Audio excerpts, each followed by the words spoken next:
Hello and welcome to Happy Hour again, coming to you today from the beautiful social distancing home studios located in Ventura and Camarillo, California. All right, welcome to Happy Hour again. I'm Curtis Taylor. I'm here with Joby and Jason Hendrick. It's great to see you two. It really is. It's whatever day it is today. Yeah, it's definitely Monday for us, and I think for me, it's feeling a little bit like a Monday. Yeah. Well, Joby, based on the look on your face, you may be able to relate. I feel like this past weekend and the last 4 days have been pretty exhausting, both mentally and emotionally, physically. Do I need to put my sunglasses on? Do I look that bad? No, you just had that look on your face, like you sons dude, of bitches. you are dragging ass. Into the studio once again. Do you realize what kind of opening I had, Curtis and Jason? Do you realize? I'm trying to put it into like a metaphor. Like I basically feel like I was doing nothing for, 70 whatever days. And in the last like 7 days, I didn't stop. And so I guess that's the best way to describe it. But it was awesome. Adrenaline was kicking in, and just like that, I was right back into unclogging toilets and other restaurant owner life stuff. The glamour. Who clogged the toilet in the first opening weekend? Me. They've been waiting. They've been holding that for 3 months, Jason. What kind of disrespectful bastard did that? I don't want to say this. I'm not going to say which. Whatever. Never mind. That's a whole different thing. I'll just say it was the bathroom on the right side. Okay. All right. Fair enough. Those pipes. A big lady deuce. Woo! Those pipes were quiet for almost 80 days. So the first sign of life. We probably should have eased into it. The first sign of life. And, So I found myself with a plunger in hand yesterday for 30 minutes, just going, oh yeah, this is what I missed when I was sitting at home for 70 whatever days. This is it. This is the part they don't show you on TV when they have. That is not the part they show ever. Jason, you remember some of that stuff, but it was. I do remember some of those days. I remember those moments thinking, wait, what was the title of my job when I first signed on? What role did I really get hired for? But the vibe downtown, the weather was incredible, first of all, and we set up a big outdoor thing. We just basically made a big beer garden, and it was different service for us, different style, and I thought it was cool. Hopefully everybody enjoyed it, but it was we got to fit a lot more people than we would have been able to fit inside the restaurant with the current restrictions. And by the time some of you hear this, the restrictions may have changed again. So it's really is like a day by day thing. But for me, I wanted to do something cool that was kind of reopening. We've been closed completely. But anyway, the vibe was what I wanted to talk about. It was people were out to have fun. I may have seen Jason there, I believe, on Saturday. You may have seen me there. I got a note too from one of our loyal listeners, Mr. Dotto. He said that he tied one on last night as well. So I think, all of us were feeling the weekend. All of us were really excited to be out in front of some crisp sunshine. The other restaurants have opened prior to this past weekend, but there was something unique about this weekend. It felt like, it felt like an official opening almost. Some of the other restaurants, again, were easing into it since Memorial Day. But for me, the vibe felt like those were the soft openings. If anyone out there is familiar with restaurant terms, it was like the first 2 weekends were kind of soft openings. We're getting our legs under us, but this past weekend felt like, okay, Ventura is trying to get back. We're ready. Ventura is back. I think a lot of us, both consumer and business, let some of the other guys do the soft openings, and then we got conversations with them, and what went wrong, how hard was it, et cetera, and then also. So I went to, our theme tonight is local. Let's we'll plug that for a second. I went to my first restaurant as a consumer last night to get back out there. We went to Seaward Sushi, which is, I'll give them a plug, awesome little sushi joint. And obviously a different scenario with the social distancing every 6 feet. They couldn't fit that many people inside, but it was actually kind of cool. It was kind of felt like a little private. We had a date night, and it was that was after I worked at the restaurant. I was just wanted some food and a nice cold guilty pleasure Sapporo. Right. Nice frosty 22 ounce. Yes. Oh yeah. But anyway, what I was gonna say is, I think even as a consumer, I didn't want to go to a restaurant yet either, and I was like kind of waiting. I was letting people do the trial runs, I guess. I don't know, Jason, where'd you go?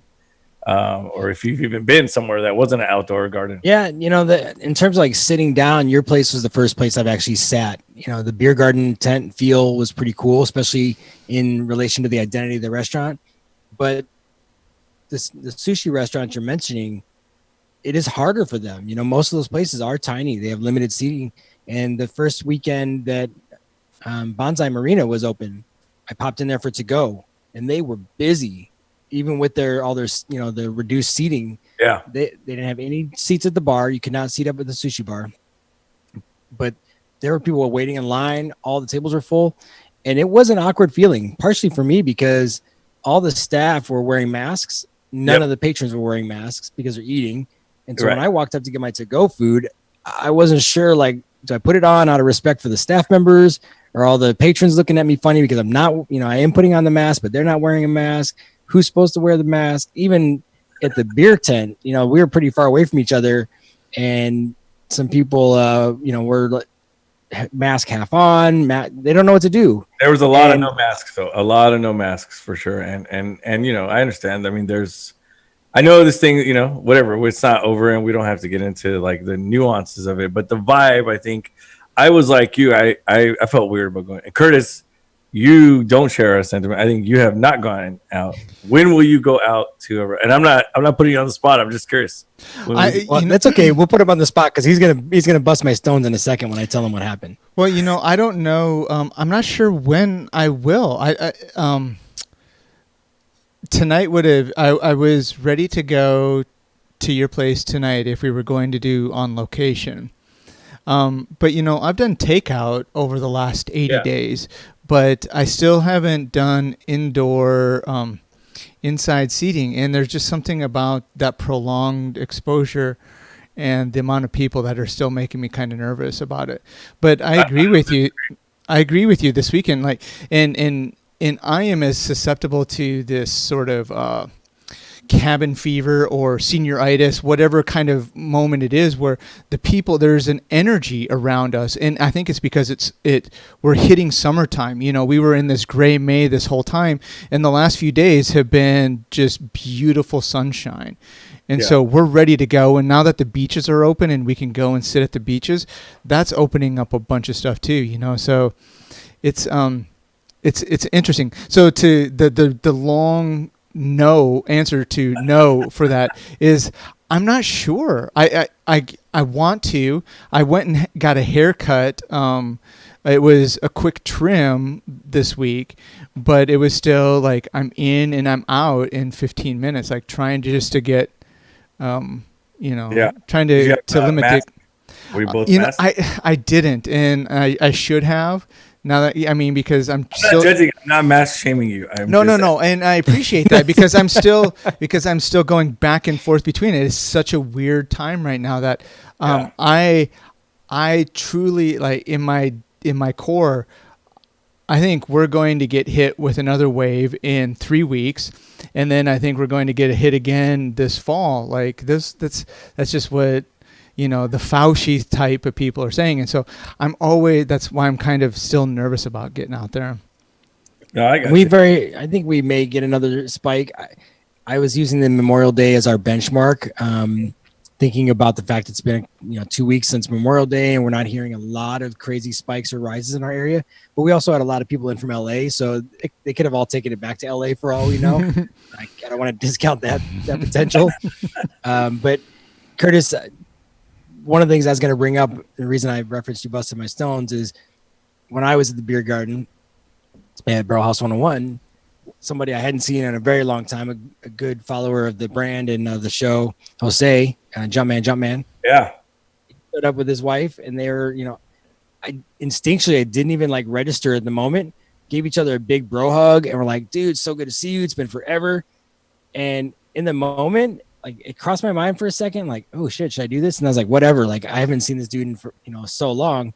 And then we made a joke of it because you could tell like everybody was kind of watching us. And I'm like, dude, everybody in this beer garden right now is looking at us going, those sons of bitches are social distancing. And I thought to myself, no, we're not. Should we? Maybe. But if you're not comfortable with people being out and trying to interact and get some sense of normalcy back, then don't go out. That's okay.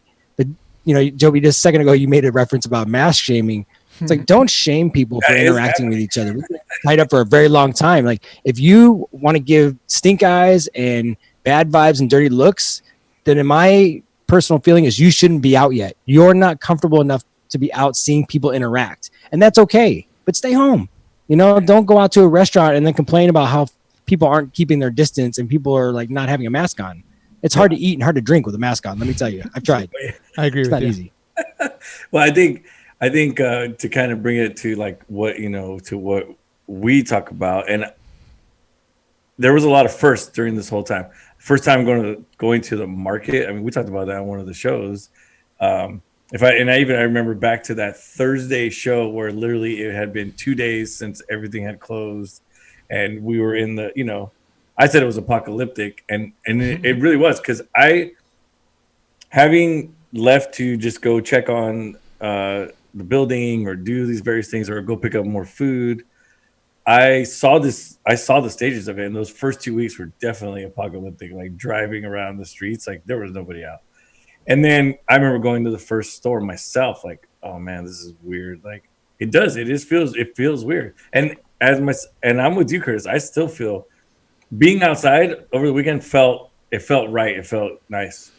It didn't feel like we were so close, but I had these weird interactions too, Jason, where I'd see somebody I hadn't seen in a long time, and I put my hand out, then the elbow, I didn't know what to do. And so we're having these weird, we're all learning how to go into society again. It's kind of funny. Like, and then you're just like, okay, fine. Elbow's good, man. Let's go. We'll do elbow. And then I'm wearing a mask because we have to wear a mask, and that's okay. I'm okay with that. But I learned how to spot people by their eyes, and they were super like impressed. Like, how did you recognize me? Like, I don't know. Somehow this like area now is, and this is how I had to talk all weekend too. Right. But like we're seeing eyes, and we're like, oh, that's Jason, okay. Or that's Curtis. I can see his eyes. Right. This is a weird like integration into society again. I guess that's a good way to say it. Like this weekend was like, it's on, everybody wants to be out, and they're reintegrating. And I respect people that don't want to be out. I respect all facets of it. I mean, my mom is right there. She's not going anywhere. Right. She's cool being at home, and so I understand it, and it is weird. Well, I think two things too that you said that I've been watching is, well, Jason, when you're talking about the masks or no masks and whether you're comfortable or not, I mean, this is just the same way as the beginning. It's just when we first went into it and how we would look at people who were walking next to each other with sideways glances like, do those two people know each other? Aren't they supposed to like split and go across the street so they're not next to each other and then coming back this way? But the newest research that I've been reading with COVID is that the outdoors spot is the best place if you're, you still have to have those distances, but because it's going into the air, then it's just like a popcorn fart, boom, and there it's gone, right? So it's a popcorn fart. A popcorn fart. It's just up in the air and gone. It's like a unicorn. It's like a unicorn fart. Right. It's just it's out there and it's gone, and nobody's none the wiser, right? So I mean, I don't think I'd go in an airplane right now. Like that just tube of good. I mean, it's already a nasty place. I want to so bad just to have a line to myself, like 20 years ago when I would fly. Though, Curtis. No, I know. They're actually condensing all the flights into one pack. I know. Let's take 4 planes and then just boom. There we go. It's becoming one plane, yeah. Right. I think like a train, an airplane, those kind of places. I think I'm cool right now. Not going there. I'm pretty cool with that. I'm pretty cool with not doing that. Right. About hotel room though. Where do you stand on that one? So, I mean, we had to go to Oregon because my daughter came home for spring break and then never went back, and her stuff was still there. So we had to drive up to Corvallis, and we stayed in Redding. And when we went into it was a suite. When we went in, we had disinfectant spray and wipes. Okay. And we just, anything we were going to touch, we thought that we would touch, we just sprayed down and wiped down. But, we didn't want to do that more than once. And so, like if you had to continually do that as you're traveling across country, that'd be a tough one. But we are thinking about trying to find some sort of vacation this summer and do an Airbnb where we spend the first 4 hours at the Airbnb just wiping everything down. I don't know. You need to invent, someone needs to invent one of those, like, the smoke bombs they use for like bugs. Yeah, right. Put it in the middle of the house, and just. Right now I'm thinking too, my wheels are turning. Like, how could you brand that type of vacation and that type of interaction with the Airbnb? There's got to be a way you can like tie a slogan or something to it where people have fun with it and know that the first 4 to 6 hours of their vacation is going to be nothing but cleaning. I think you would want them to do that part for you, Well, I know, because I'm not saying that they leave it dirty, but there's got to be a way like you incorporate that into your advertising, like right, like you join the family for. Yeah, I got you. A little box when you walk in, it's like you're a little kid. Here's your disinfectant kit. Here's your kid. Go at it. Yeah, because I mean, here you think about it. You have these people that are coming in and cleaning. Their job is to clean it, and so you figure that they're leaving it clean, but like you don't know the people who are cleaning it, right? Like you don't know, and it could be like disinfectant destination. Week away for a sanitation weekend. Yeah. So like, are they mixing the disinfectant on the weak side or the strong side? Like, are they trying to stretch that out, or are they just going for the instant kill? We all know it depends on what size of the hotel. No, and everyone is stretching it out except for me. I'm like, I'm just pouring this on right out of the bottle. Concentrate. Curtis is like Flashdance. He just shower, lets it all just wash over. Right. If I could do that, a Purell commercial. Hydrogen peroxide. Just use hydrogen peroxide. Curtis. Oh God. All over. Just cleaning everything. Just clean it up. God. I don't know. So our theme is local, and when you were talking about this theme, we were sort of. I don't want us to get caught on thinking just about our towns, right? I mean, Ventura and Camarillo, we're all in the same local, And that was the other question: is what defines local and how many miles? But I'll let you guys take that one. But one thing that came to mind to me when you said Airbnb was, I love local when you're traveling. Like, there's nothing better than traveling somewhere and then hitting those local spots, right? Always trying to go to the local spots. I don't know about you guys, but I think we're all on the same page. But I try to stay as independent as I can when I'm traveling. Like, worst case, last resort, I'm going to go into a chain. No offense to the chains. I mean, they do stuff very well, but I always want to try to support. I think they're too big to be offended. I'm not too concerned about that. Well, I don't know. Right now, they might have their feelings hurt. Well, I agree with you. Like, if you get someplace and you're like, damn it, I forgot my sunscreen, you're going to Target or like you're going one of those places. Yeah. Or you can pay $28 at the hotel. Right, at the beach. Don't give up all your goodies. Don't give up all your secrets yet. But no, I'm saying, and I think that also, to me, that's like local, right? It's like local to the place that you're going to, and just finding those places. And I love not having I love the other aspect of the local, which is the people, right?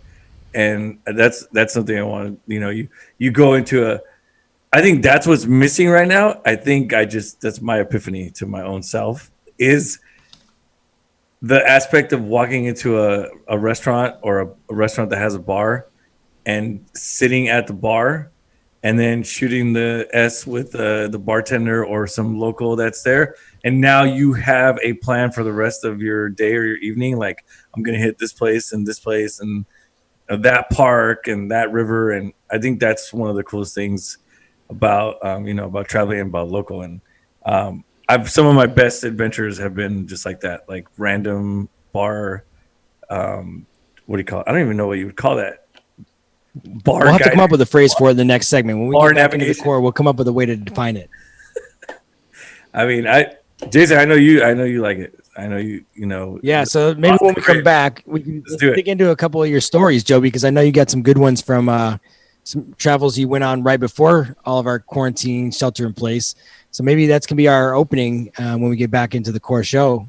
What's some of our favorite stories and why those were memorable based on the local experience? I like that. All right, so then we'll take a 5-minute break here. We'll freshen up our drinks. Should we also talk about, Curtis? Should we also give a little shout and let everybody know why Happy Hour again opening shenanigans are brought to you by Hophead Said? And you should check out hopheadsaid.com for all your interesting beer information. Great resource for learning about breweries and past shows that we've done. A little insight into the brewing industry, because Hophead Said is the place you should be at right now. I wish I had a used car salesman voice for that. And come on down to hopheadsaid.com. Oh, that's great. That's right. First 15 visitors. The first 15 visitors will get all of their content free because it's a website. Come on down to hopheadsaid.com. All right. We'll call it quits there. We'll get that. We'll get this. Good. We'll get this out of the way. Back, you got to listen to some more of this shenanigans because Hophead Said. And for the 1 or 2 listeners on Facebook Live, I'm actually going to turn the mics off this time. So, not this evening. Mics. All right. We'll catch you in 5 minutes. Joby, Jason, and I wanted to encourage you to subscribe to our YouTube channel and Facebook page at Happy Hour Again, and follow us on Instagram at happyhour_again.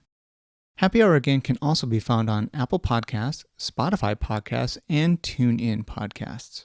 If you enjoy the music we play in the breaks, you can search for our playlist on Spotify. Look for the Happy Hour Again soundtrack by Hophead Said, and you'll find a playlist with hours of drinking songs. Okay, welcome back to Happy Hour again. As always, we've got Jason Henrik, Joby, and I am Curtis Taylor, and we are in the break. We were doing a little chat about local stuff. What's local? Who's local?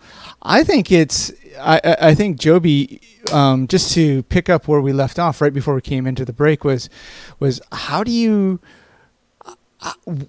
awkward is it to go to your stylist or your barber in this, now that everything is opening up, and have a haircut that it was obviously done within those 3 months?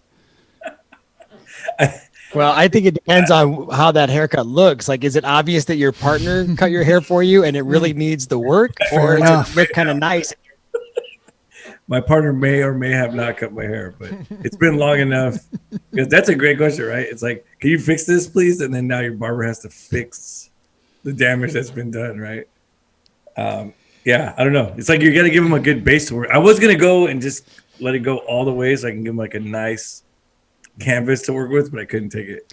You know, there was nice canvas. What does that mean in terms of hair? Is that so it's all the same length? It's all linked, the same length, so they can just. It's like a chia pet. It was a blank canvas. Do what you want. Let's get this let's get crazy.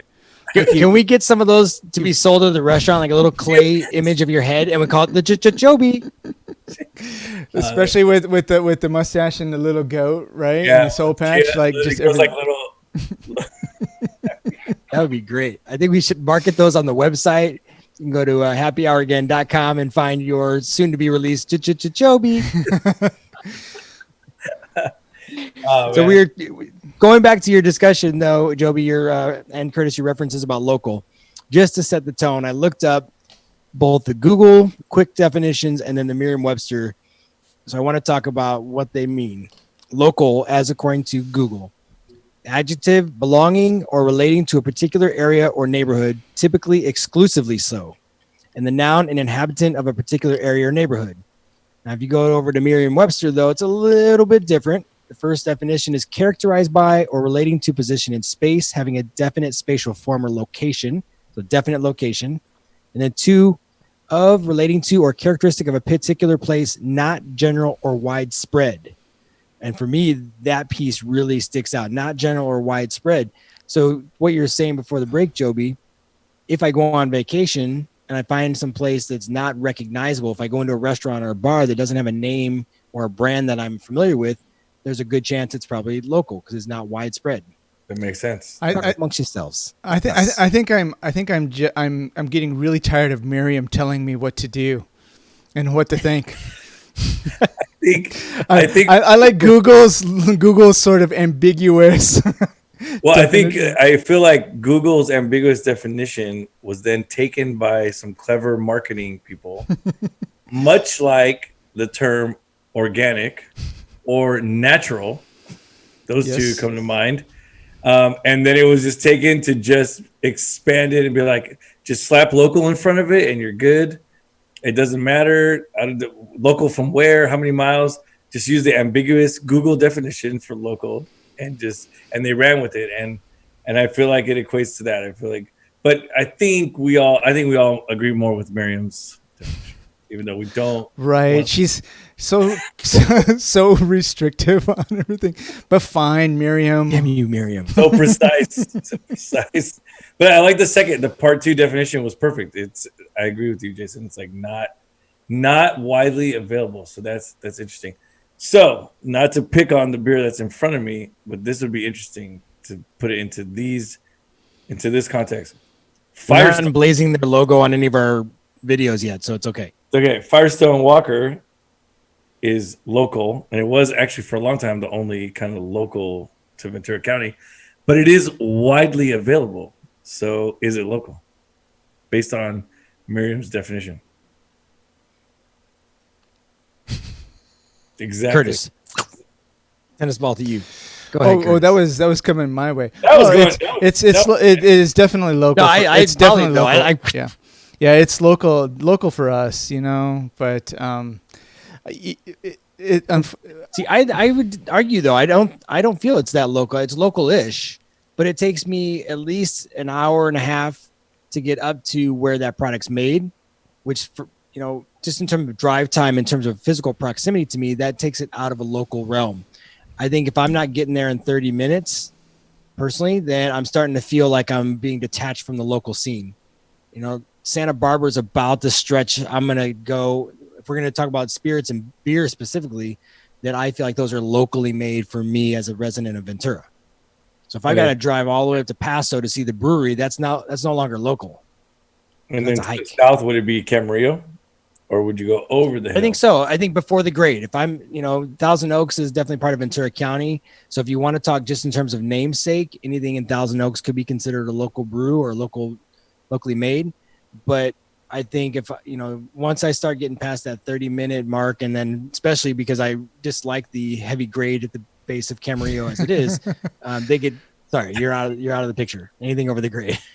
Oh, Venturans, we don't like to go over the grade. I mean, it's a delineation right there. The grade. It's a tough one for people in Camarillo. Like there is a big mental block at the grade, which for people who are not from this area, it's what is it, 1,000-foot climb? I don't know, something like that. I mean, it is a mountain though. It is.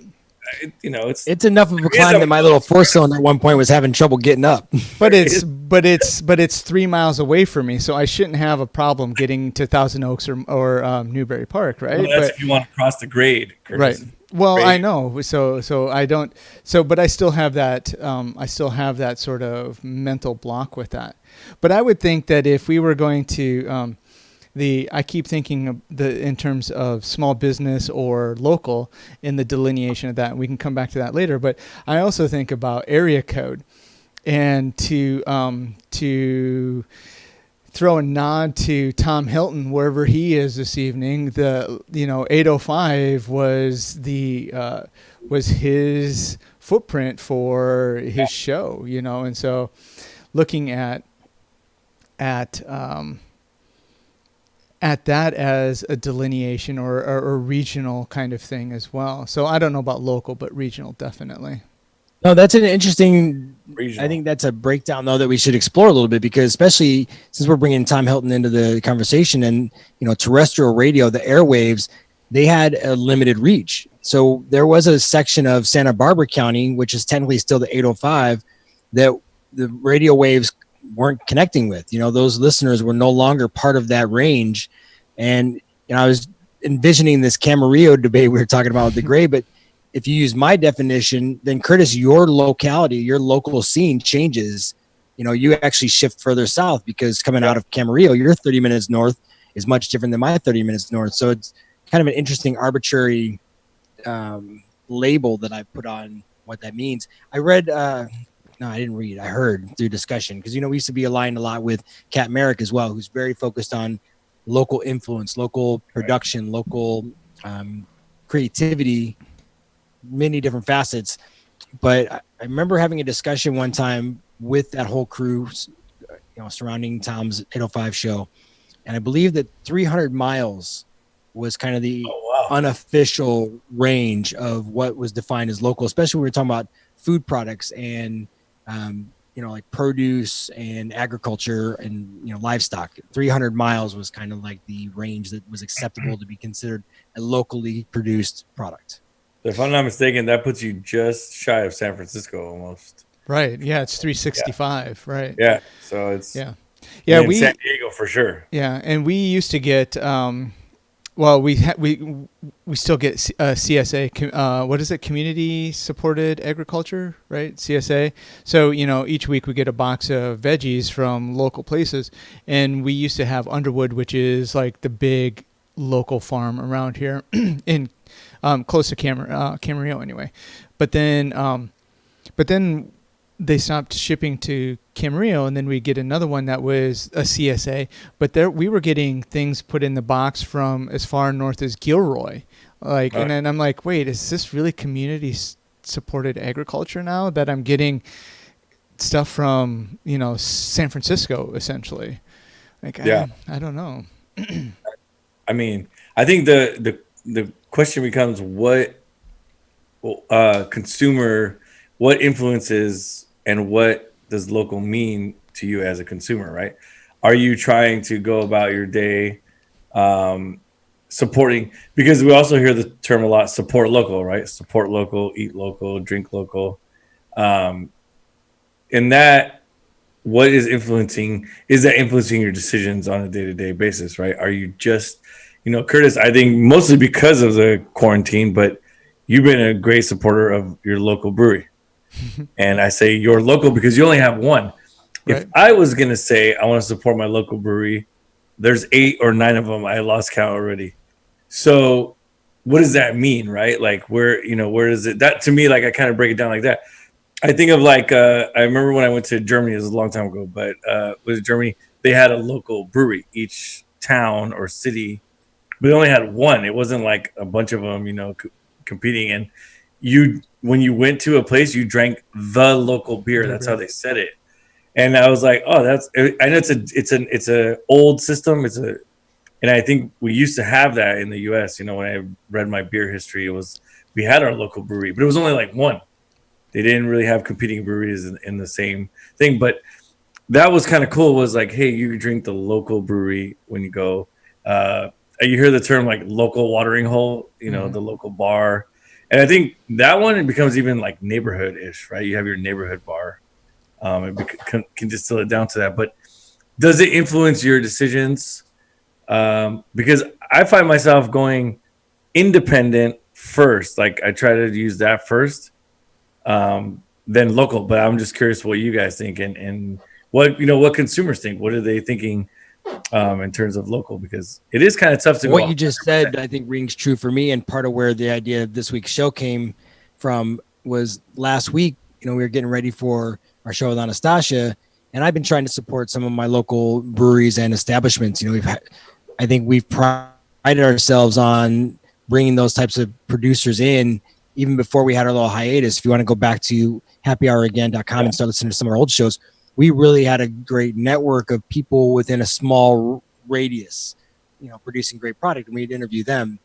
But I was starting to, I love my local breweries, as you mentioned, Joby, but I was starting to grow a little weary of getting some of the same cans for our shows and having some of the same stuff in our refrigerator. So I went up to OBC. I'm like, I'm going to get some stuff from an independent liquor store, really making that strong delineation like you just mentioned. Because for me, I was supporting a local business, even though the products I was buying were from a much greater distance away. I'm looking at the fact that my dollars are now going into an independent business owner, especially during these times, trying to get themselves back up on their feet. And even though they purchase products from a producer that may have been in San Diego, or actually one of the sets of cans I bought was from Chicago. It was Half Acre Pony Pale. It was still, again, reinforcing that the local independent business was going to get some kind of boost and some kind of relief from being closed for so many months. Right. I think that's important thing to consider as well. This is it local or independent, and oftentimes those are synonymous, which I don't think they necessarily are. But I think whatever your reasoning for wherever you're going, I think it's equally as important. I mean, you're helping it, whether it's local or it's independent. It always, I think the common denominator is that it is somebody. It's helping the people. God, how can we say? It's helping a small business. I think funding industry in that community. Right. And I think where my head's going is even the discussion we had about your Trader Joe's run, Curtis, recently, where you were buying locally made beer, but at a minimum, a state identified chain for grocery stores, Trader Joe's, but you were buying beer that was made, just down the street from where I live. So it's, when you really, I guess it depends on how strict and how much of a stickler you want to be. As Joby, you were saying, like kind of that almost subjective view of what local means to each individual, because as long as the dollars are coming back into the community, you're really supporting local. But, the overlap of supply chain and commerce, I think is a far-reaching statement. It's a little more complex than we can do justice. People, if they want to provide for their community, have to think about where those ripples lie. You may not realize you're supporting your own community even if you shop at a much larger style store. Right. And that's what came to mind when Curtis, when he said Trader Joe's. Right before that, I was thinking there is the opposite, where you're supporting local still at a non-local place. Like I know my non-local local supermarket has made an effort to put a local produce section when you walk in. So it's like they're going like, hey, look, we know you want something close by. Here's the farms that we have this produce from. Even though we're a national chain of supermarkets. And I think, another one that comes to mind that does that really well is Whole Foods. I think Whole Foods, most definitely. Whole Foods, they have the local, actually most of the stuff they try to do within a local. I don't know what their radius is, right? But like I remember it's a very smart play though. When you think about some of those bigger box, grocery stores, even when we think about fast food restaurants, when they go into other countries or they go into some regional directive, you want to put some flavor on a menu. You want to draw people in that they can identify with and they feel comfortable with. And I think it's very smart to show that as a large corporation, we have awareness to your community. We know, what is high quality. We know what's produced in the area, and we want to try to offer that in addition to products that you normally don't have access to, or very great products that are made by brands that you recognize but don't always have access to. Yeah. I think about Bob's Red Mill, for some reason pops into my head. It's a very healthy, focused, grain company. They've been around a long time. They've got a really strong following. I'm not going to find that everywhere. And then synonymously to the local piece, somebody in another state maybe have Bob's Red Mill, but they're not going to have my local beer or my local produce. So it really all plays back and forth with each other. And again, depends on my view. It just depends on how strict you want to be and how much of a, I only buy from the guy around the corner. That's great. But, the state needs funds too. So, you want to make sure your money is getting stretched appropriately.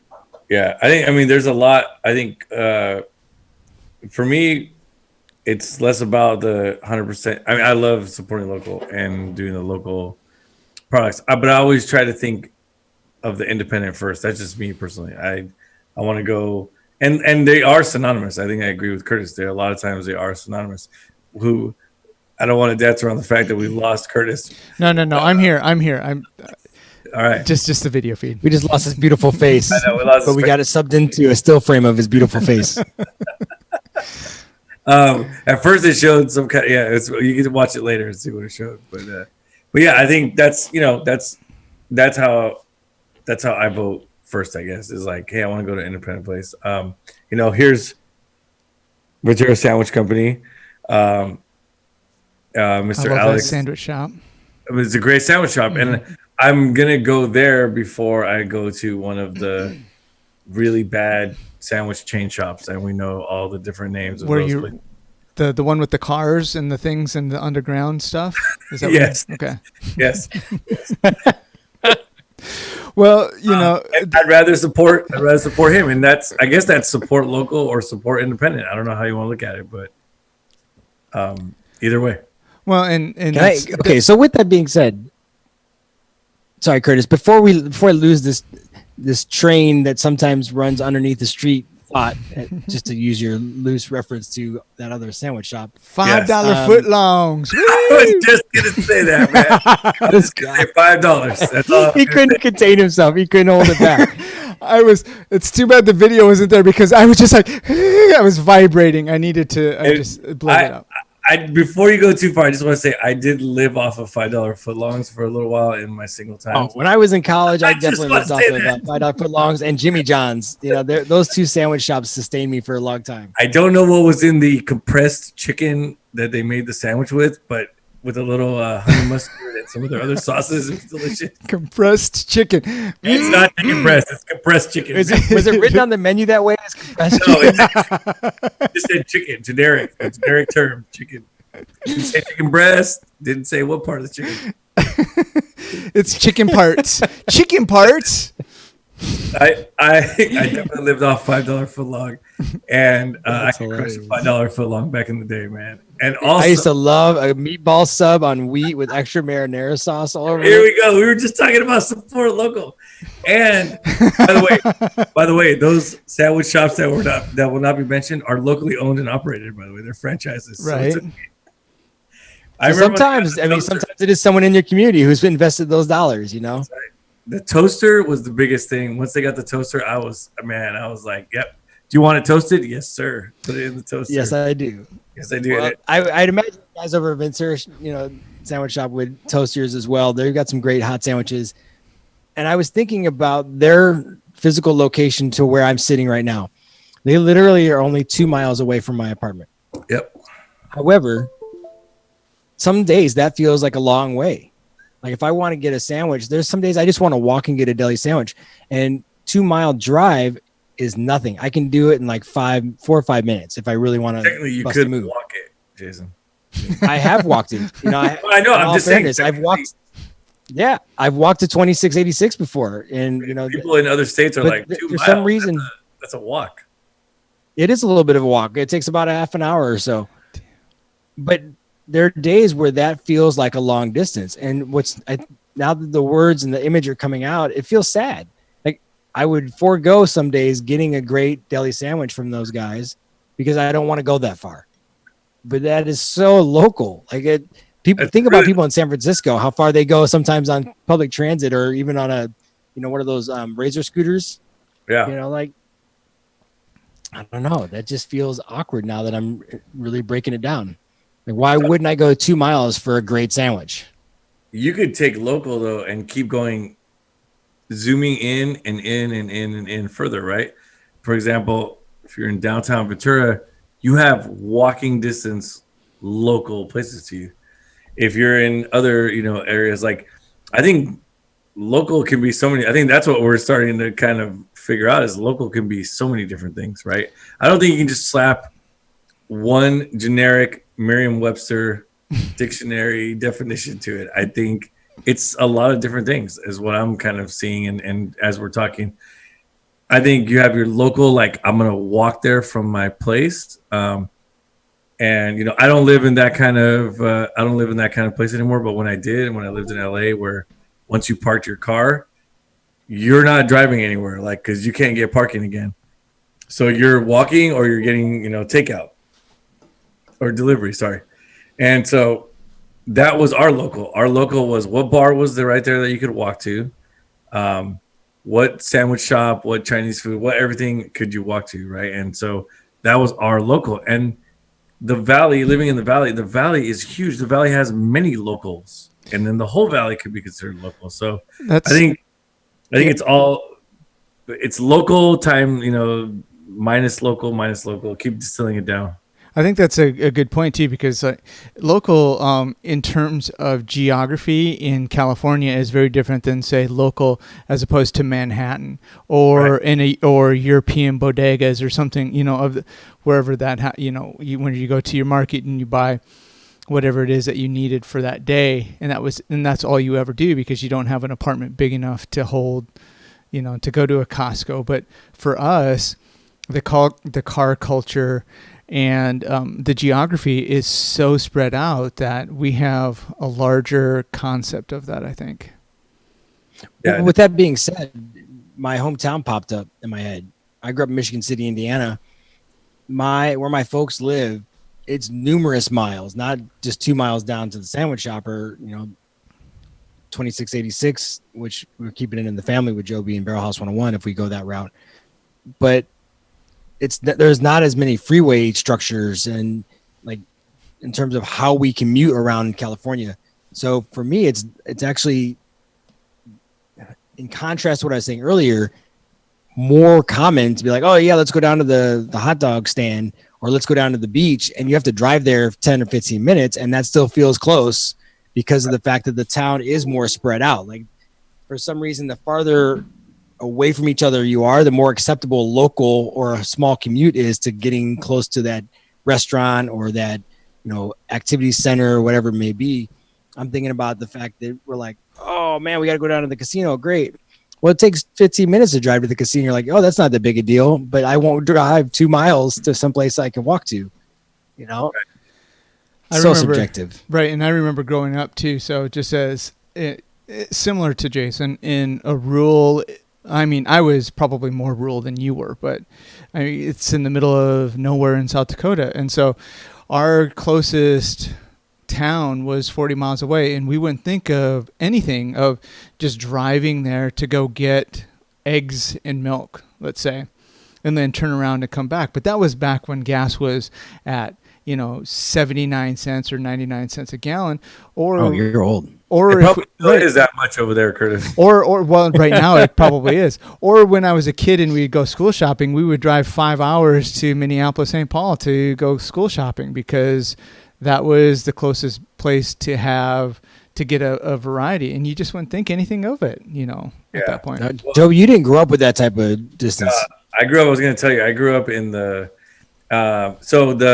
I think Southern California, if I'm not mistaken, this is not by any means researched, but I believe it's the strip mall and shopping center sort of was created here. It was kind of invented here. And the reason I'm saying that is because that's how we were. We grew up with these shopping center, pretty much have all kinds of stuff close by, no matter where you were. Like I was born in La Puente, which is down past LA, like kind of by City of Industry.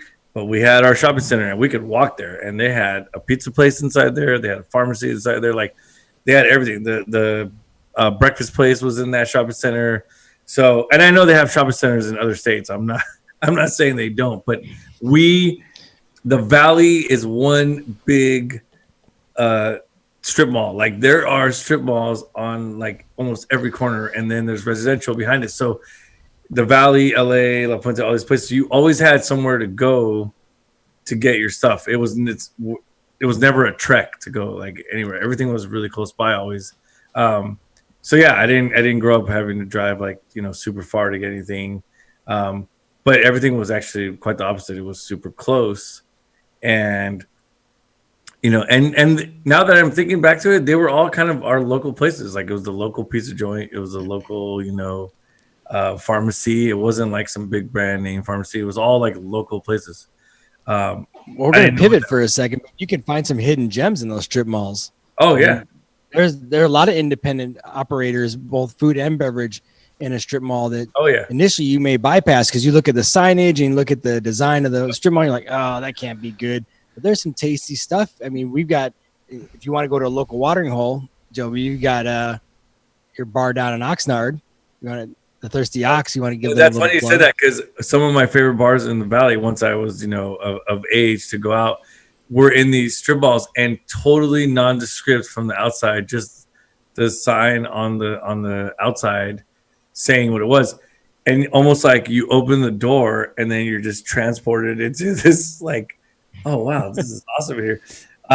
And a place I used to go to in LA all the time was so dark inside, and no matter what time of day it was, you never knew what time of day it was or if the sun was out. A casino. And what like a casino. And once you came back outside, you're like, oh shit, it's only 5 o'clock. It's people are still, people are getting off work. That's what they're doing. Where are they going? That kind of place. And it was in a strip mall with like other regular businesses in it. And you're right, Jason, like that's the way that the Thirsty Ox is too. And a lot of these strip mall places, like, and like you said, good grub, good stuff. So I guess that's all local too. Right. Can I geek out about shopping malls here for a sec? Yeah. So you start with Main Street, and the problem with Main Street USA was that everything was spread out, and then you had to walk in between stores to go to places, and then you were exposed to the environment, right? And then the malls come along, and then those stores on Main Street go to the malls, but then it becomes too expensive. So then what moves into the malls? Starbucks, JCPenney's, and it pushes all the mom and pops back out. And where do the mom and pops go? They go to the strip malls, because like if you're looking for local, go to the strip mall, and especially the Valley. If you're driving Reseda or you're driving any, like all of those, I mean, I teach at CSUN, which is in the heart of that valley, right? Yep. There are, when you drive by this, it's donut shops, it's Thai food, it's Iranian, it's everything. It's just, you're going to find the best food around just by stopping in those places as you go through. Well, the real estate being at a premium, especially out here, and land being kind of almost unobtainable in a lot of areas, you got to work within the urban planning, and you got to grab whatever space is available to you in some cases. And I'm thinking about our buddies here in Ventura at Himalaya. Their little corner spot at the end of the strip mall used to be a Taco Bell. That's right. One of the only non-drive-through Taco Bells, which I don't understand, but sorry. No, that's true. I mean, it was weird. You're either drunk or high driving through Taco Bell. Come on. This is a happy hour show. Well, these days, but when they first launched, I remember the Taco Bell in my hometown. Walked into a Taco Bell? Who the hell does that? Jason, you used to walk into Taco Bell? I grew up with drive-through Taco Bell, man. We drove through always. Like, nobody was ever inside. All right. I feel like a shift is coming, and I'm not offended by what you're saying, but also the image that just flashed behind my eyes was in high school, lunch-wise. I don't know how you term this experience in relation to the local conversation, but we would walk to the gas station, to the Unical 76, and buy like little chicken baskets for lunch, deep fried chicken gizzards and chicken legs and potato wedges. Damn, that sounds great. That was like the best lunch ever. It was great. I mean, does a corporate gas station providing local? I think that's local. I mean, you're walking to the gas station to get it. I think that's awesome. Curtis, you mentioned CSUN and this image of Reseda, and forgive me on the cross street, but I'm picturing two mega strip malls across from each other with a plethora of food options. I think I can't remember the cross street now, but yeah, I usually come in from 118 down, so I miss a lot of those, but like 118 Reseda the whole way up and down. Once you get to, I'm trying to think of, there's Devonshire maybe, where I think it's Devonshire. Where it is just, then it's strip malls, and strip malls, and food and food. Do you think the strip malls ever have like strippers, like battles out in the street where they got people all? They do actually. It's on Reseda also, further down. It's closer to the 101. You know what? That would be a good. That would be a great. I'm sure somebody's already thought of this, but I was picturing the taco walk that they did on Ventura Avenue with all the taco joints, and I'm thinking, man, in the valley you could do some strip mall eating like tour like that. It would be like endless. Like I don't even know how many places you can visit, but there's like little hole in the wall like pupusa places. There's like, I mean, that would be an awesome tour. Like just what sucks and does a disservice to the location though is that the strip mall offers zero identity outside. So in terms of understanding what the feel and the vibe is going to be on the inside, I mean, I went into a dim sum place, well, Chinese restaurant with dim sum here in Ventura, and nobody in this area does dim sum really like you can get in Vegas or in a big city where you've got a Chinatown where you like the people pushing the cart and you pick whatever you want right off a tray. But it was pretty damn good dim sum. And from outside, you wouldn't be able to tell what type of restaurant it's going to be. But when you open the door, like you're saying, Joby, the decor is all right. You feel totally engulfed in the experience. And outside, like it's just neon light, or not even neon light. It's like light bulbs behind plastic LED now. letters these days. Right. And I think we would be remiss if we didn't at least put a disclaimer on this for the people who are not from this area, that the valley at this point, the things that we're talking about are not pretty. Like if you think of Valley Girl and if you think of Fast Times at Ridgemont High, like those are the homes those are the ones, that's Tarzana. Like that's closer to the freeway, to the 101 and into the hills. That's not what we're talking about here. It is wall to wall. But it's the deeper you go, the better the food. Right, the absolutely. Right. Better the food options. But yeah, Jason, what you said is because the establishment is beholden to the design choices of the owners of the strip mall.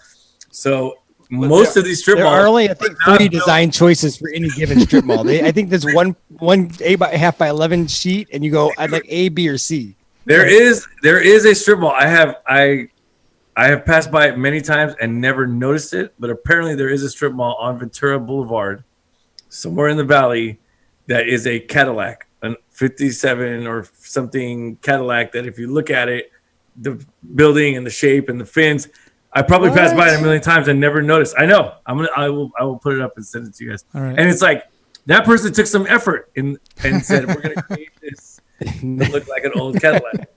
But most I like that theory. Most of the strip malls were so long ago, man. They were so old. Like, I know, but the exterior identity of an establishment does have an influence over me. Remember, Joby, when you first opened and you took on the coloration of the previous restaurant and all you had was a banner to really make yourself stand out in comparison to what you got now? Like I like the independent restaurant, the independent distillery, the independent brewery, when the facade and everything gives you an idea of what to expect when you walk in, what the identity of the business is. But again, we can find all kinds of cool gems in the strip mall, but there's something about looking at it from the street and knowing what to expect. Jason, but that's the whole thing. See, the whole thing about the strip mall restaurant or bar or whatever is that somebody usually takes you there, and that's how you find out about it. Like, that's part of the, and also let's not forget all the various ways like Yelp and Google, thinking back to pre-Yelp and pre-Google business and all that, like you literally had to like find out from someone about this place. And I think it still exists. Obviously, we still have word of mouth, but I think that's one of the best things in life is like taking somebody to an establishment that you went to that was awesome, or someone telling you and taking you there, or then you going with someone and experiencing it, and it hits all the marks, and you're like, wow, that was awesome. I would have never ever gone in this place because it looks like a strip mall from the outside. Right. And with that being said, Joby, tell us a little. Oh, sorry. Go ahead, Chris. No, well, I was just going to say that I think the other way to tell the true quality of a strip mall is the amount of flair that they have on their suspenders. So if you walk in and they are button clad, then you are in the right place, right? They should not have any flair on. There'll be no shenanigans. Pop culture from Curtis Taylor, brought to you by shenanigans. Thank you, The Office. Office Space. There we go. No shenanigans. But Joby, tell us about your trip to Oregon, because you had a really cool experience. Yeah, along the lines of what we're describing, where you bumped into somebody who bumped into somebody and took you on this journey. Where did you end up going in Oregon? So we went to Portland, which I love Portland, and pre-COVID, of course, so you could do whatever you want, walk around, go anywhere, fly. We took a last minute, I think it was New Year's, but we were looking for a place, and we went the wrong way. We ended up finding a brewery. Oh my goodness, now the name escapes me now, but a really cool brewery that we have had their beer down here and been lucky enough to get it. And I was like, oh crap, we weren't even looking for this brewery, and we found it. And we looked through, and there's only like 2 people inside. By LA Ventura standards, it was a cold night. For Indiana standards, it was probably not a cold night. And we stick out like a sore thumb because we got our, Ventura Patagonia gear on, a Patagonia jacket and a beanie. It was kind of cold. But anyway, make a long story short, we walk in, and right away they're like, oh, hey, how's it going? Were you guys walking? And we're like, yeah. They go, holy crap, like nobody walks over here.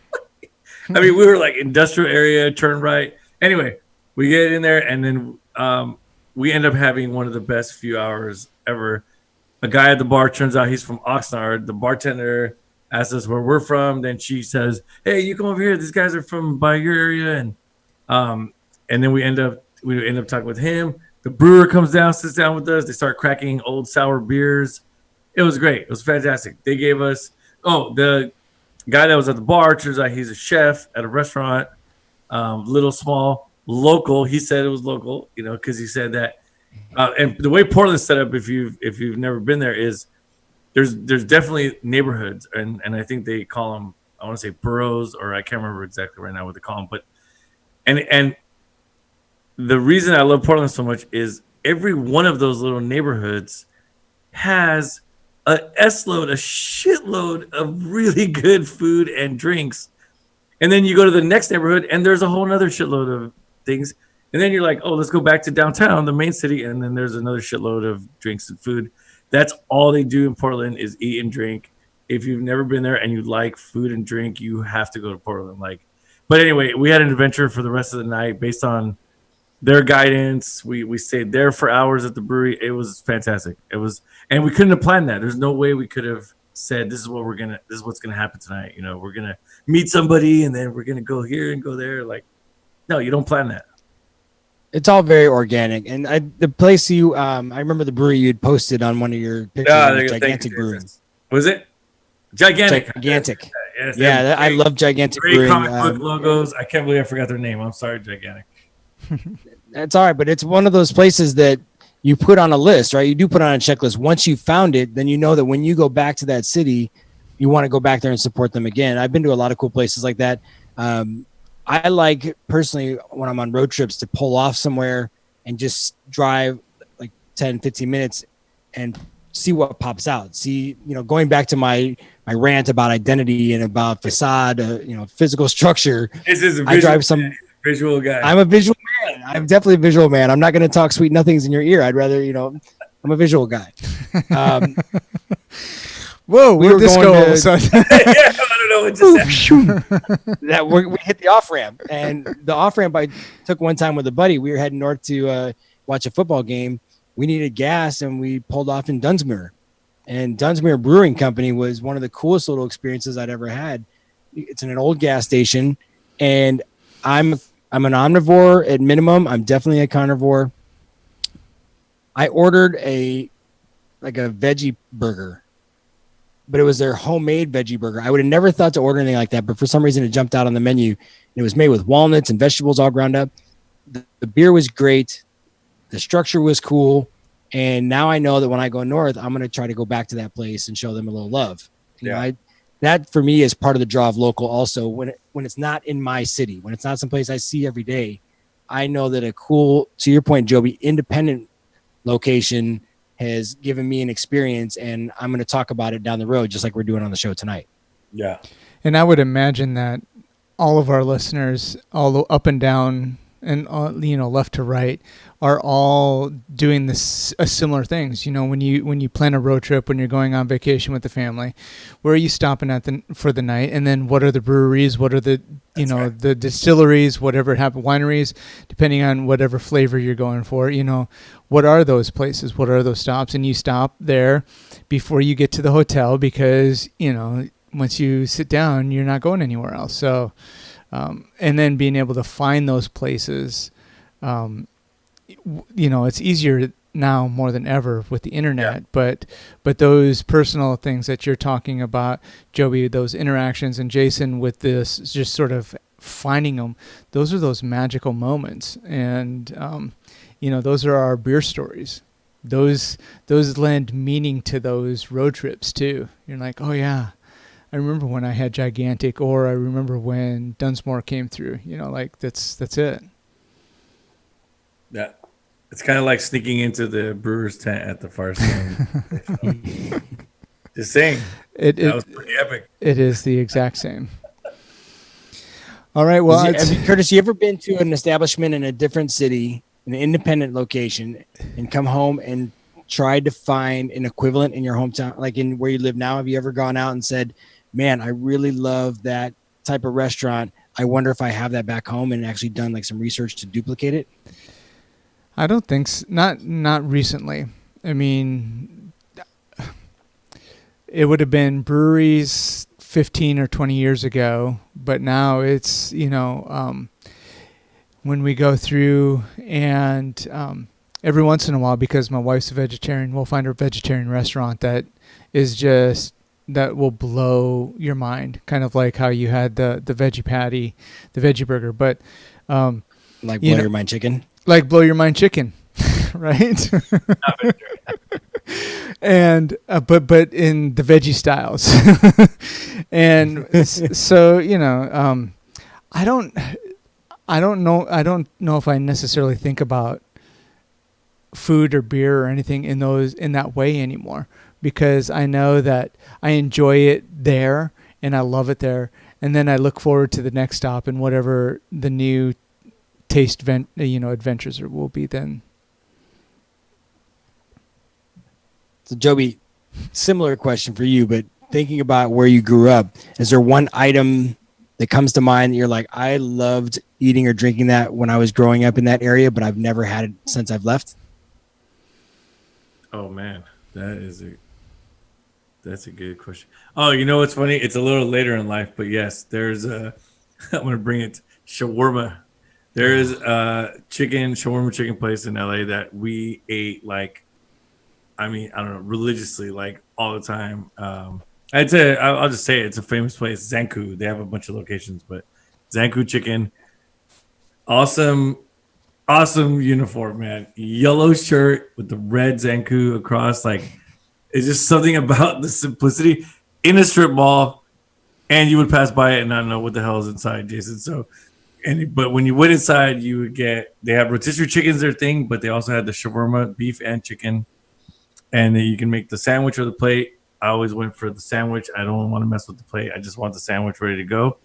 And I will, if I'm in LA, I will try to make a pilgrimage to one of their locations. It's like that. But it's nostalgic. So I don't like to oversell it, because I believe there is something with nostalgia and overselling, where you can overhype something to someone and then they try it and they don't have it.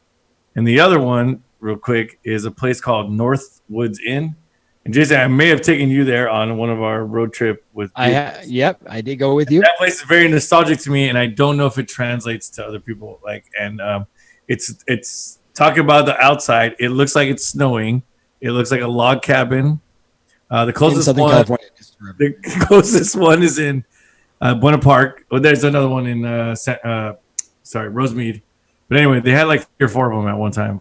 There's one on the way to Nutsberry Farm. That's how I always remember it. In Buena Park. Anyway, peanut shells. You can eat peanuts. I don't know about now during COVID. Pre-COVID, you spitting COVID all over the floor. COVID all over the floor. You literally throw the peanut shells on the ground. So there's something great about peanut shell dusted floor. Right. And they wear this old timey kind of outfits that the people that work there with the bow tie and I don't know. It's just we always went there for special occasions. That was our special occasion place, like a birthday, graduation, anything like that. That was my family spot, and we will every once in a while drive, whatever that is, an hour and a half or 2 hours, or if we're gonna be in that area somewhere, we'll try to make a stop there. But right. I feel like that's nostalgic. Like I don't know if it translated to the people. It did not translate the same way you're describing, but it did have a certain appeal. Like as an outsider going into it, I could see why it had such an impact on you, and it was enjoyable for what it was. It definitely was a throwback. I mean, it's prime rib and the side dishes, the way they put it together, it was a throwback. So it didn't have the same impact on me, but I could appreciate the impact it had on you when I was sitting there. Yeah, so it's those are the places that you can't duplicate that. I can't duplicate that anywhere over here. There's it's thinking that concept through, even up and down the coast, as many taco shops and Mexican restaurants as we have out here. There is a place back in my hometown. It's actually a pizza place, but I grew up, we'd always order pizza and their spicy tacos. It was just a combination we always got.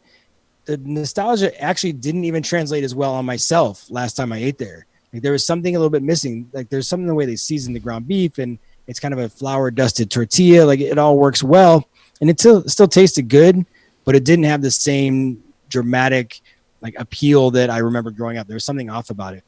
But the other location in Michigan City that I haven't had in ages, it's called Roma's, and it again another pizza place. You're hearing a theme right now. Maybe I'm hungry for some slaw, but they had a pizza turnover, and it was essentially a small pizza that, as it started to bake, they folded the edge of the crust over to make like a half moon, and they pinched it closed. So not a calzone though. It was not quite a calzone. No, it was like they called it a pizza turnover. Curtis and I are like, that's calzone, right? Right. I'm sorry, it's a pizza turnover. Well, I mean, if you want, so the distinction I made, because I think you're bringing up a pretty valid point. Maybe we'll debate on a different show. But for me, the differentiator was the size, because a calzone I feel like is almost like a big hot pocket, right? You can pick it up and eat it. This thing, you needed a fork and knife. It looked like a 10-inch pizza that they folded over in half, and I've never seen anyone else do it in that same style. And definitely it'd be. Next time I go home, I might have to add that to the list because I haven't had it in forever, and I can almost taste the pizza in my mouth right now. Like, so I think that's what's cool. Like when you think about those independent spots, the local spots, be it local where you live or local in a place you want to go back to. As you were referencing, Joby, the memories it brings back and the way you can reference the experience can be so deep rooted. That seems like the best pause for a break right now, because I've got to pee. It was definitely a pregnant pause. And I need to, we'll go for a break. We'll refresh our cups here. Make sure that those of you who are watching us, of course, always visit happyhouragain.com for all of our back episodes. You'll find links to and descriptions of each of the episodes. If you are a podcast listener, of course, you know that you can find us on Spotify Podcasts, iTunes Podcasts. No, I'm sorry. It's Apple Podcasts now, and then TuneIn Podcasts as well. If you had any fun outtake that you've picked up on from any of our shows and want to suggest a T-shirt idea or a phrase to be put on merchandise, let us know. We're starting to compile some of our greatest catchphrases, such as all the fullness and none of the fun. Right. And if you want to see a really young Curtis and Joby, go to our Facebook page. Make sure the Facebook and follow us on there. The book of faces and fun. And you will see a really young, a short-haired Joby and a long-haired Curtis. Right.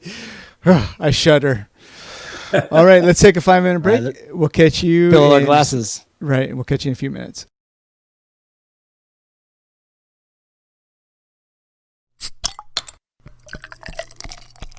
Joby, Jason, and I wanted to encourage you to subscribe to our YouTube channel and Facebook page at Happy Hour Again, and follow us on Instagram at happyhour_again. Happy Hour Again can also be found on Apple Podcasts, Spotify Podcasts, and TuneIn Podcasts. If you enjoy the music we play in the breaks, you can search for our playlist on Spotify. Look for the Happy Hour Again soundtrack by Hophead Said, and you'll find a playlist with hours of drinking songs. Mics are hot. Mics are hot. They are indeed. Welcome back to Happy Hour again. And you can tell that it's last call because Jason has turned his driving cap backwards. And Curtis is missing. Yes, it is last call, brought to you by Barrel House 101, where it's always happy hour again, and we don't ring last call until the staff's ready to go home. Oh man, thank you, Jason. Wait, I think that's the staff is already ready to go home, right? Yeah, I was gonna say staff might be ready to go home. Oh, Curtis, out there, Jason. There is nothing like a live reaction to a quick read of a commercial, Curtis. I tell you what. That is called a live read. That's called a live read. Anything can happen. Yeah, for you kids at home, it's not recorded. Listen to these professionals. That was a live read, and we'll do a callback on it pretty soon. Don't you worry. So as you said, though, this is the last call segment. Yes, I did turn my hat around. I thought I'd change it up a little bit, almost make you feel like it's a completely different show, something new and bold, but it's really just us continuing our night. Putting a nightcap on, so to speak. Yeah. All right. Well, right during the break, we were all saying, hey, what are we going to come back with for a topic in the last call? And then I don't think we ever really got to it. And then we're just all of a sudden we're here in last call and we're just like, wait, where were we going to go with this? But I was thinking. Hit us with it, Curtis. Well, today is What's Your Poison Day? That's right. You put out a whole posting and we never even referenced it once. as labeled by Drunk History anyway. So that for whatever that means in terms of authenticity and actual, like, I don't think we're going to see it on any calendars anytime soon, but what's your poison? So it was essentially just talking about what are your local, or if I think we could even use it as mentioning for our topic this evening, which was local, and where are you going for the local poison? It's up to you guys, I guess. I'm thinking, of course, mine is always beer. Oh wait, right. So what are you going to say? The tried and true, Curtis? Are you going to go to where we think you're going to go? Yeah, let me guess. Yeah, which brewery? I would just like to say, and this is a plug, but it's not a paid plug at all. Not yet. Institution just re-released Disarray in cans, which is a 10.5% double IPA, and let me tell you, that's fueling my evening today. So, and it's fueling me so much that I called tonight today. So there you go. That's how good of an IPA that thing is. So if the question is, what's your poison? Today's What's Your Poison Day? It is, yeah. Right. And I'm just thinking about, I know plenty of people who, and Joby, you talked about earlier tonight, was the Sapporo, I think, Oh, yeah.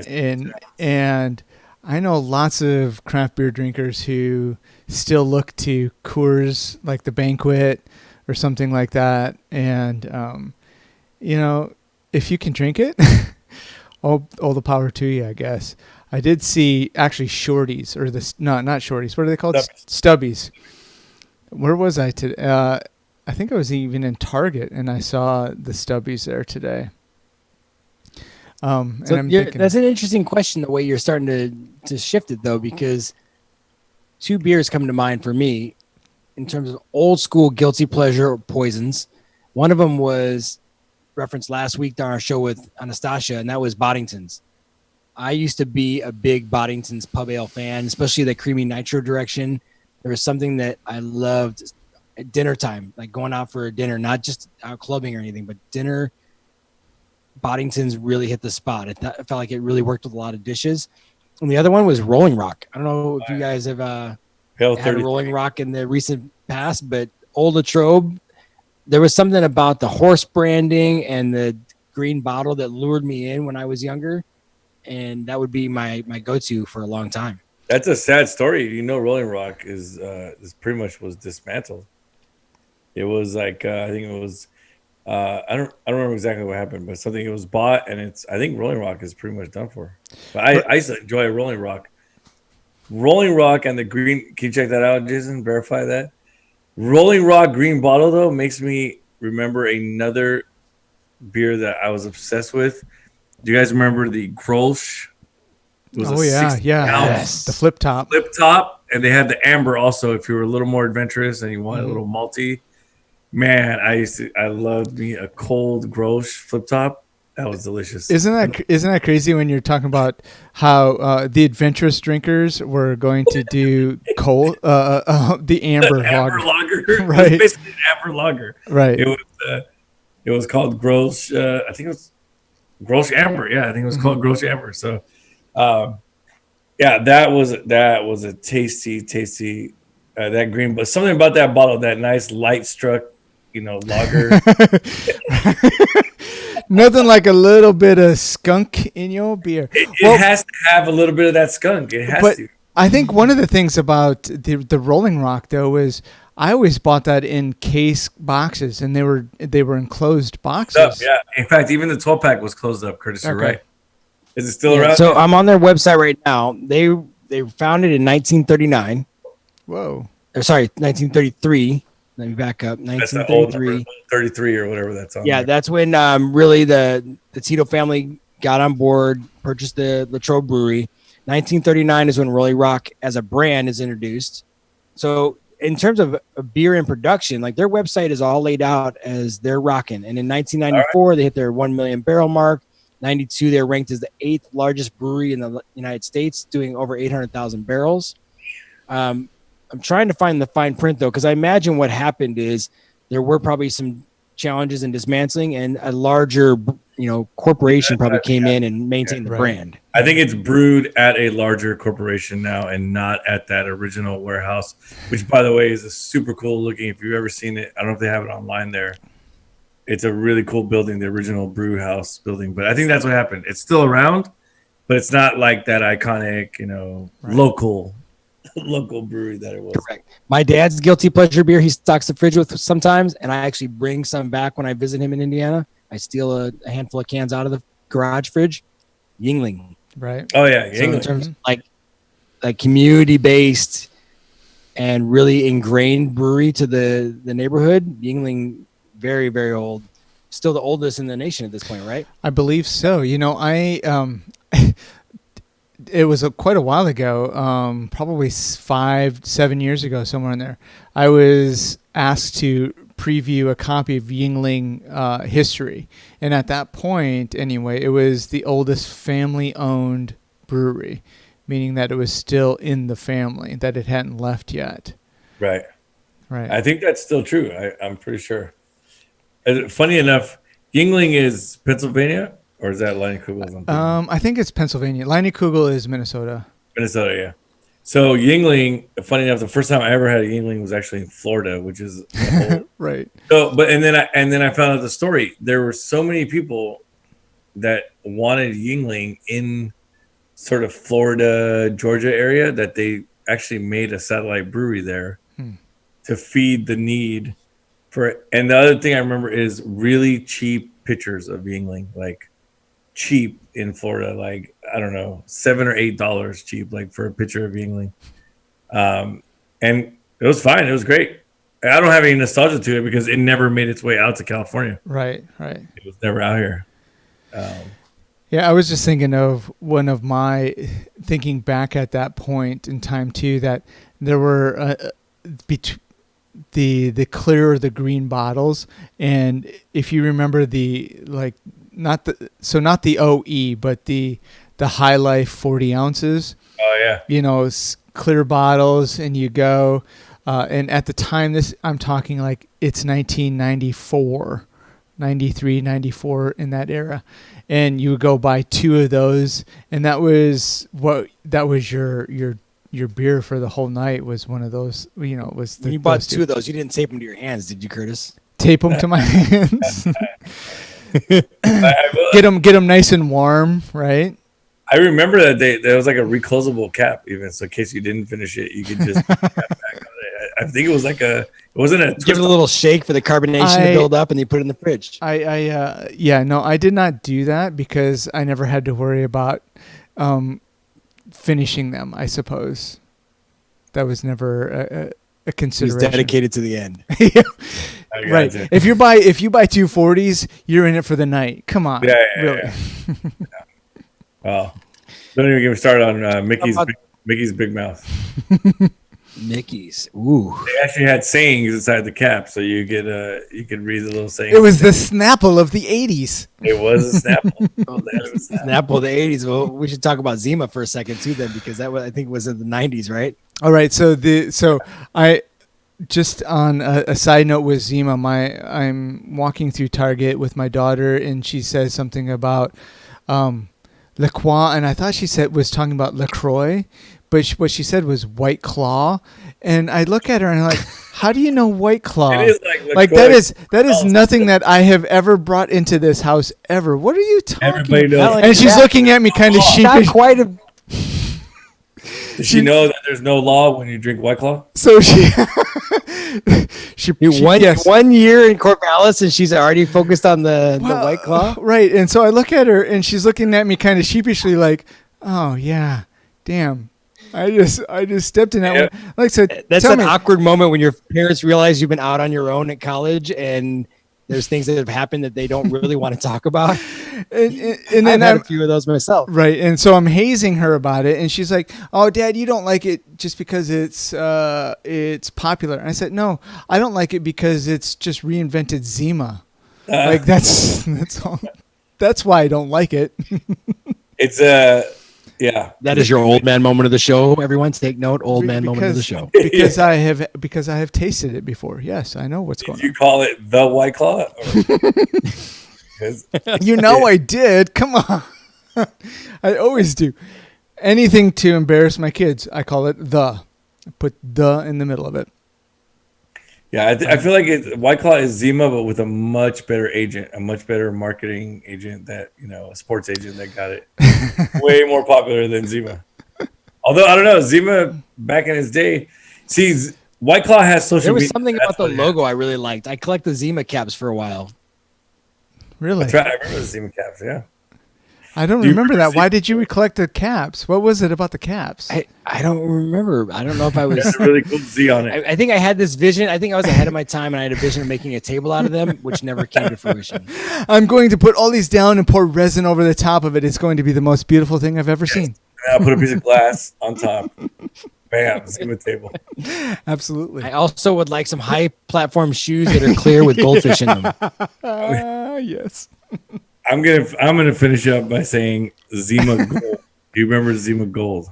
No, I don't. I was never. No. All right, so Zima Gold tried to look at Jason. Look it up, Jason. Zima Gold. Oh, I'm seeing it right now. I never was indoctrinated as Zima Gold. Zima Gold. It was an attempt to reinvigorate Zima, I believe, for a different palette. I don't remember. Which was no palette. Oh, here we go. Article from June 2017. 5 things you didn't know about Zima. It was a gold. Number 1, it was owned by Miller Coors. Yeah. Number 2, Zima translates to winter in Slavic languages. Name was created by a company called Lexicon Branding, who had a Russian linguist on staff. Number 3, it was a massive success. That means absolutely nothing. I feel like that. So to your point about Zima Gold, so the other one is lots of different Zima flavors were released. In order to convince more men to try the product, Zima Gold, which claimed to have a taste of bourbon, was released in 1995. I did not know Huge bourbon. Failure. I was in high school, so we only did the Zima clear Zima.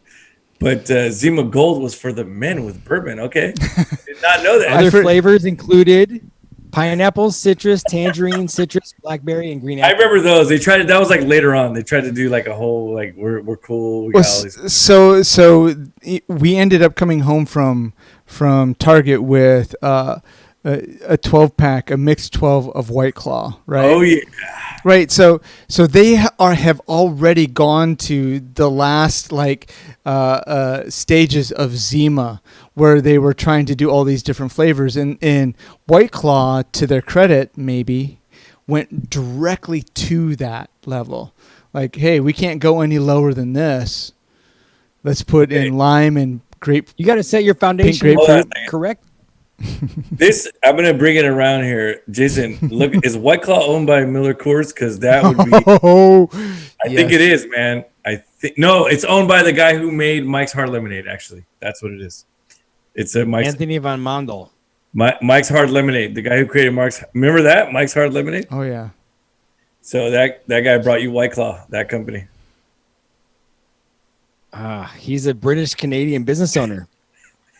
By the way, Curtis, White Claw Lime is fucking terrible. It's like, what is the point? It's like Pellegrino with lime squeezed in it. Like, what am I drinking right now? Oh, you can't see this. I'm holding this up, but I am actually. So I had I was using White Claw Lime as my mixer with gin just a moment ago. Perfect. That's perfect. I know. And so I'm holding up the White Claw Lime just as you were saying that because I tasted it plain and it was horrible. But then I put in some more lime with it and a little bit of gin, and there you go. Okay, I'm gonna go out on a big limb right here. I'm gonna go out on a big limb and just say that the mango White Claw is actually not bad.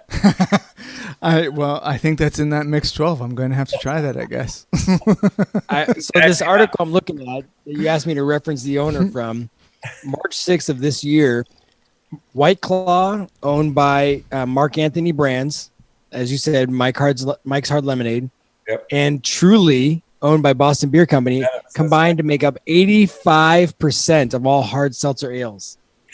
There's 15 sales.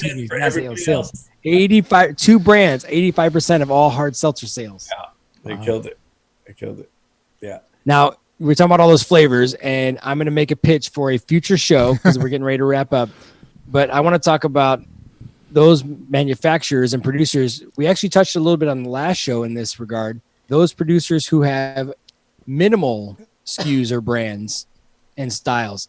And we can talk about big manufacturers only doing, a couple of beers or a couple of spirits, or we can talk about bars, because one of the places I went to in New York one time that I think is fantastic, the whole experience, we've already referenced it in the past. Listen to some of our old shows, you'll probably pick up on it, but that's McSorley's.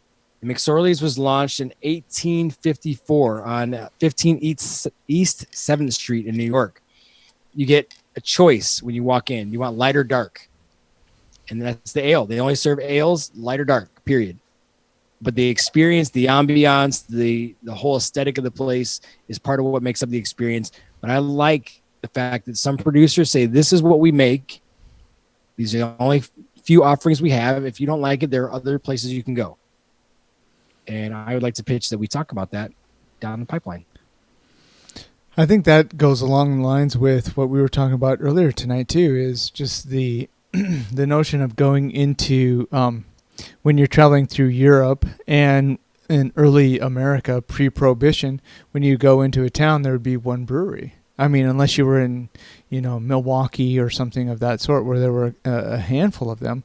But right, you drink the beer, and when I was in the Czech Republic, I'm trying to think, that was maybe 4 years ago, when we would go into these, when we were touring around Prague, we would find these places, and that's essentially what it was. It was a lager and then a dark lager.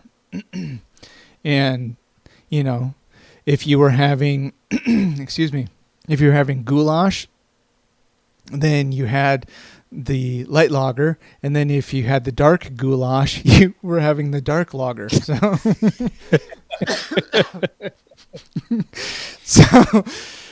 it's all there, right? I mean, It's good. Joby, is there an Argentinian beer that we need to sample and talk about on a future show? No, the Argentinian beer. But I will say the Argentinian national beer, it's called Quilmes. You may have seen it. It's like a blue label. That beer is terrible. But there absolutely not.